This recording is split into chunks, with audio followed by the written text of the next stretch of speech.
अंड्याची भाजी बनवणार आहे, अंडे बॉईल न करता. तर ती कशी बनवायची ते आपण बघूया. नमस्कार, मी सारिकाज किचनमध्ये तुमचं अगदी मनापासून स्वागत करते. मी बनवलेल्या रेसिपीज तुम्हाला कशा वाटतात प्लीज ते नक्की कमेंट करून सांगत चला. व्हिडिओला लाईक करा, शेअर करा आणि चॅनलला सबस्क्राईब केलं नसेल तर प्लीज चॅनलला नक्की सबस्क्राईब करा. चला तर मग रेसिपीला सुरुवात करूया.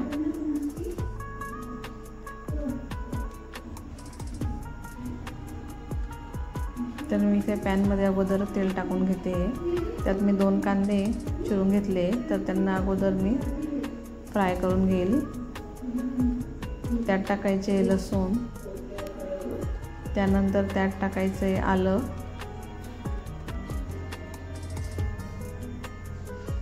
तीन हिरव्या मिरच्या हे टाकून घ्यायचे, थोडं परतवून घ्यायचे. त्यानंतर किसलेलं खोबरं आहे ते टाकून घ्यायचे, अर्धी वाटी घेतलेली आहे. आता हे एका डिशमध्ये काढून घेते. याला गार होऊ द्यायचं आहे.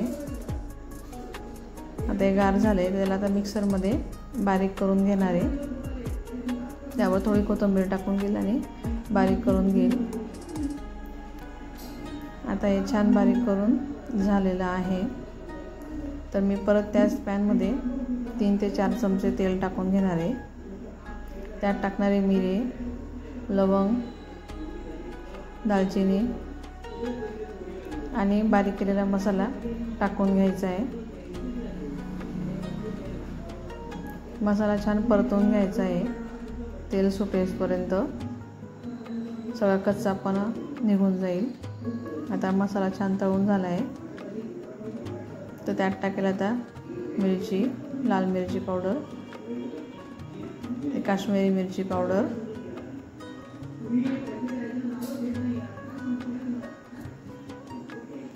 मसाला, किचन किंग मसाला, थोडीशी हळद. आता हे मिक्स करून घ्यायचं आहे. आता हे व्यवस्थित मिक्स करून झालं आहे. त्यात मी थोडं पाणी घालणार आहे.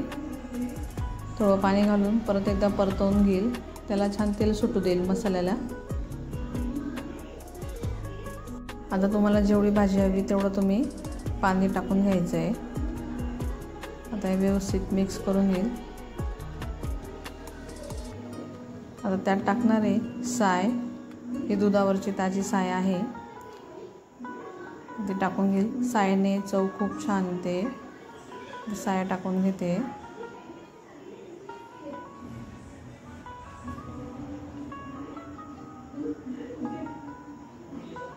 जरा व्यवस्थित मिक्स करून घेते. चवीनुसार मीठ टाकून घ्यायचं आहे. आता भाजीला छान उकळ येऊ द्यायची. छान उकळ आली भाजीला, त्यात अंडे डायरेक्ट फोडून टाकायचे आहेत. या अशा पद्धतीने भाजी नक्की करून बघा, खूप छान लागतात. असेही अंडे बॉईल होऊन जातात.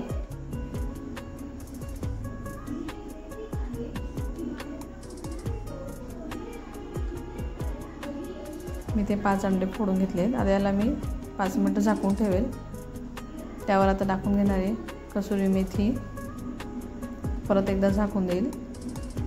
आता अंडे आपोआप बॉईल होऊन गेलेले आहेत. बघू शकतात भाजी खूप छान दिसते. अंडाही छान बॉईल झालेला आहे. तर रेसिपी कशी वाटली ती नक्की सांगा. धन्यवाद.